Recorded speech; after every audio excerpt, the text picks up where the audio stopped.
రకాలోకంకి స్వాగతం. ఈ కంటెంట్ మీకు నచ్చినట్టయితే లైక్ చేయండి, మీ బంధుమిత్రులకి షేర్ చేయండి. ఇప్పటి వరకు సబ్స్క్రైబ్ చేసుకోకపోతే సబ్స్క్రైబ్ బటన్ నొక్కండి. అదేవిధంగా బెల్ ఐకాన్ని కూడా తప్పనిసరిగా నొక్కండి.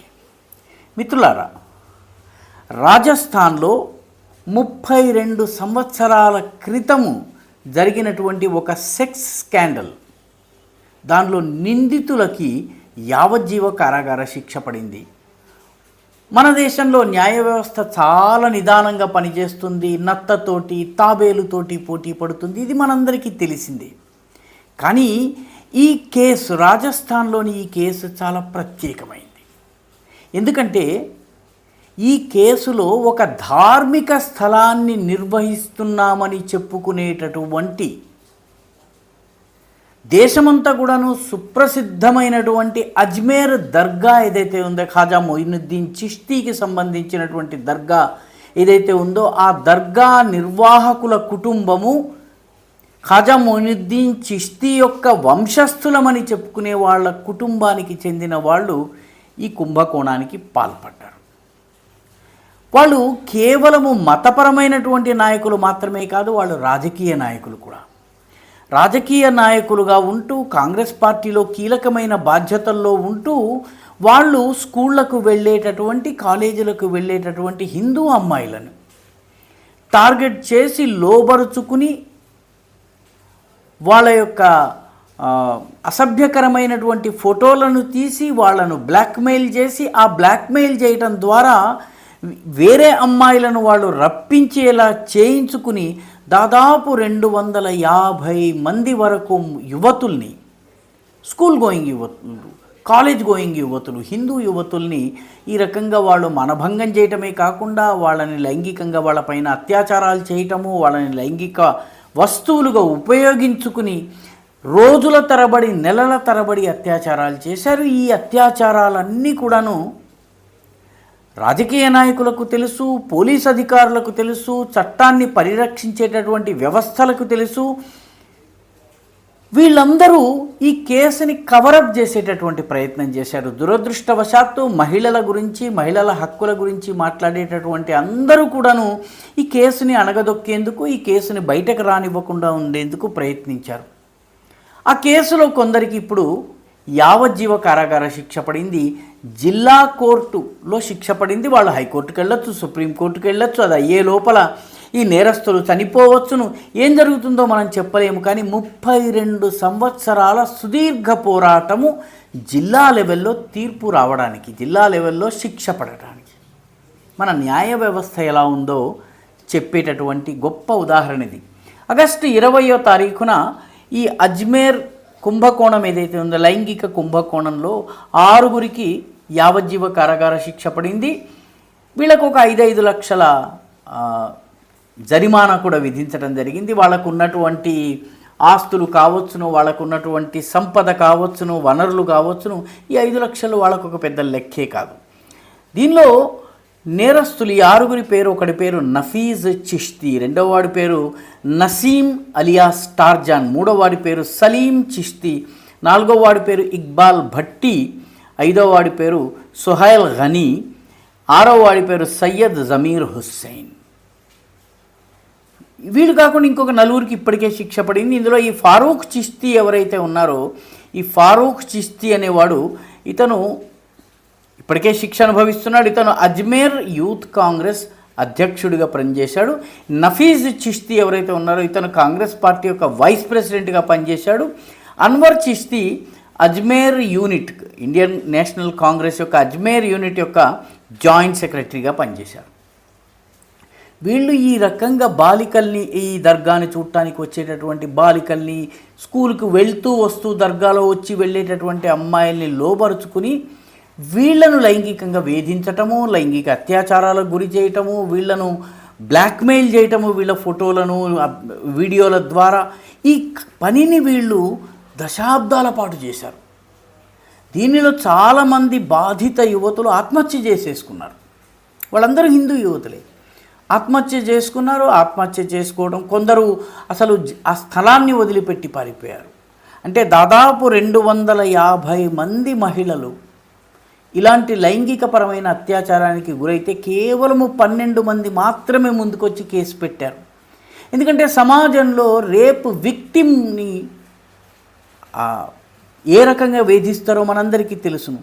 మొత్తం మీద ఈ కేసులో వీళ్లను రక్షించేందుకు పోలీసులు ప్రయత్నించారు, అధికారులు ప్రయత్నించారు, సమాజంలోని ఇన్ఫ్లుయెన్షియల్ వ్యక్తులు ప్రయత్నించారు, రాజకీయ పార్టీలు ప్రయత్నించాయి. ఇందులో మతం కోణం కూడా వచ్చింది. ఎందుకంటే ఇంత పెద్ద మఠానికి చెందినటువంటి ఖాదిములు, నిర్వాహకుల కుటుంబాలు ఏవైతే ఉన్నాయో ఆ కుటుంబాలు ఇన్వాల్వ్ అయ్యేటప్పటికీ దానిని కూడా కవరప్ చేసేటటువంటి ప్రయత్నం చేసింది. నిజానికి ఈ సమయంలో ఒక వ్యక్తిని మనం ఖచ్చితంగా గుర్తు చేసుకోవాలి. అతని పేరు సంతోష్ గుప్తా. దైనిక్ నవజ్యోతి అనేటటువంటి ఒక స్థానిక పత్రికలో ఆయన ఈ వార్తల్ని చాలా ధైర్యంగా మొత్తం సమాజం వ్యతిరేకిస్తున్నా, అధికార యంత్రాంగం వేధిస్తున్నా కూడా ఈ వార్తల్ని ప్రచురించారు. ఈ వార్తల్ని ప్రచురించిన తరువాత పోలీసులు ఎంక్వైరీని నీరుగార్చేందుకు ప్రయత్నించారు. వ్యవస్థలన్నీ కూడాను రేపిస్టులకి, మహిళల్ని వేధించే వాళ్ళకి సహకరిస్తూ వచ్చిన ఈ సమయంలో భైరాన్ సింగ్ షెకావత్ ముఖ్యమంత్రిగా ఉన్న సమయంలో మొట్టమొదటిసారి యాక్షన్ తీసుకోవడం జరిగింది. జిల్లా కలెక్టర్తో సహా అందరూ కూడాను వీళ్ళకి అనుకూలంగా వ్యవహరించారు. అప్పుడు ముఖ్యమంత్రిగా ఉన్నటువంటి షెకావత్ చాలా దృఢమైనటువంటి వైఖరిని అవలంబించిన తరువాత కొద్దిగా విచారణ అదంతా మొదలైంది. భారతీయ జనతా పార్టీ, విశ్వ హిందూ పరిషత్ ఇవి పెద్ద ఎత్తున ఉద్యమాలు చేయటం ద్వారా ఈ అజ్మేర్ దర్గా యొక్క ఖాదిములు, చిష్తీ కుటుంబానికి చెందినటువంటి వాళ్ళ యొక్క దౌష్ట్యాలు, లైంగిక అత్యాచారాలు బయటకు వచ్చినాయి.